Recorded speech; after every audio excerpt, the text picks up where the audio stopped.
Hi guys, Brad Heath here with Double D Trailers. Hey, today we're going to be talking about extreme temperatures in your horse trailer and just some tips on how to keep your horse safe during the summer travel, as well as things that you'll want to be aware of in your trailer, whether you own a trailer now or whether you're shopping for one. You'll certainly find this information, I hope, educational and beneficial. So we start out, and I'm not going to read through all of this, but just what happens inside your horse's body. Let's grab a little pointer focus here. Yeah, what happens inside of your horse's body, so it explains that. And then dangers when traveling. Of course, dehydration is a major danger, and overheating and stress.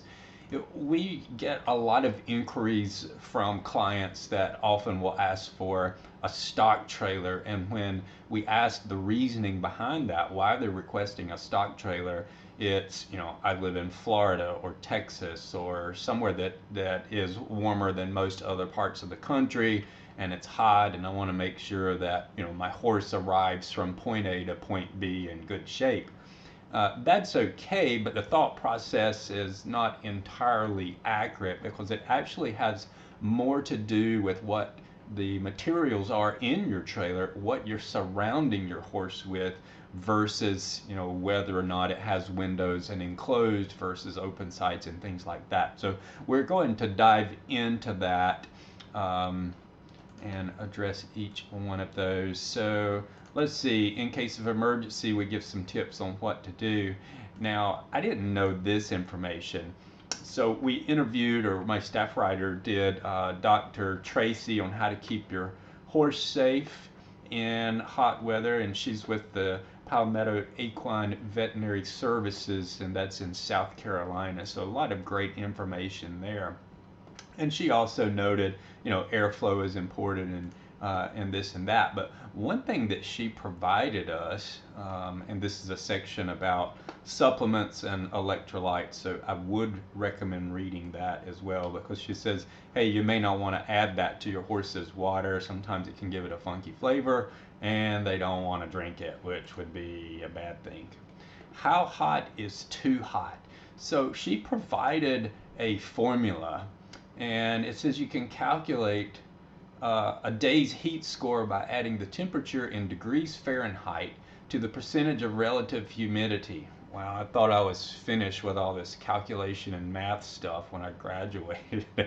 For example, if today's temperature is 80 degrees with 65% humidity, today's heat score is 145. So you basically just add the temperature with the humidity to come up with this score. And she provides some parameters in what's safe and what not to do. So the straightforward equation can give you a good idea of how hot your horse will be on any given day. If the score is less than 130, your horse will be able to properly cool himself without any problems. And at the top of the article, we address, really the science behind what happens during the cooling process. So you'll want to read through that. If the heat score is 130 to 150, your horse's cooling efficiently is decreased, but you're still safe to travel. And if it reaches a temp or a score of 180, your horse is probably going to be uncomfortable. And then if it's over 180 rather, it could actually be fatal. So that is some really good information that I didn't know, and I was very happy to hear that. What trailers are best for maintaining temperature? So it's not necessarily a specific brand that's better or worse, but again, rather the material that we're surrounding the horse with. Here's a great video inside of our video that I actually took a thermometer, a digital thermometer, walked inside of a trailer that has a mill finish roof.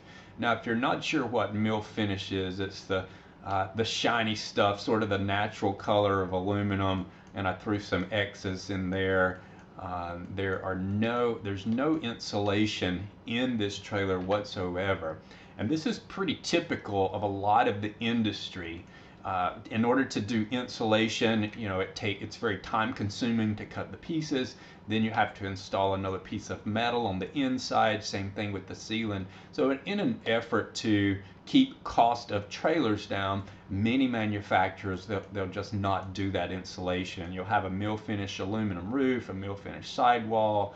The windows on the sides can often be very small and limited. Tubular, or excuse me, solid sheeted dividers, so the air can't get through.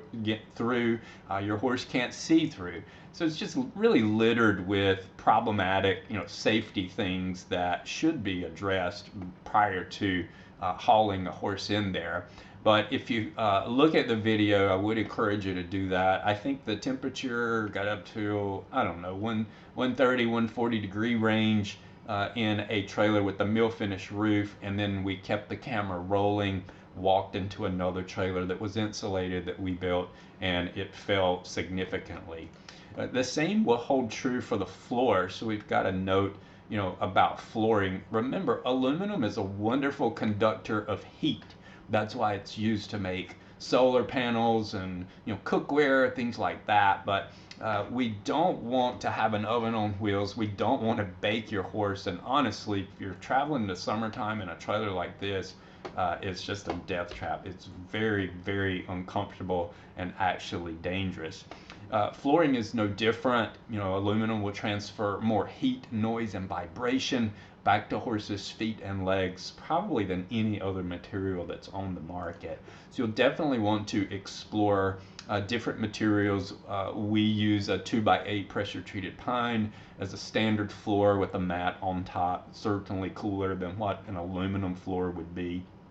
And then the most popular that we use is Rumber, which is basically solid rubber made from recycled tires. All right, so we discussed that. We talk about insulation and the benefits of it, how quiet it is, keeps the stress levels down. And you can see on the sidewall of our trailer here, you don't see those tubes and ribs. That's because the trailer is double walled. So there's an exterior wall on the outside of the trailer, an interior wall where the horses are with insulation in between. And in fact, we take it a step farther, and our interior walls are a material called Galvalite.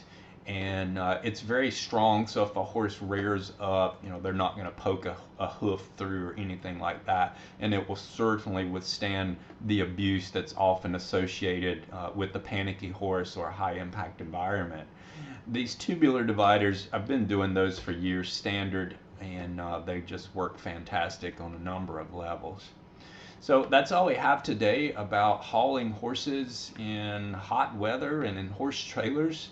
I would encourage you to read through the article, and I hope that you found the info to be helpful, and the link to the article will be in the description down below. Thanks so much.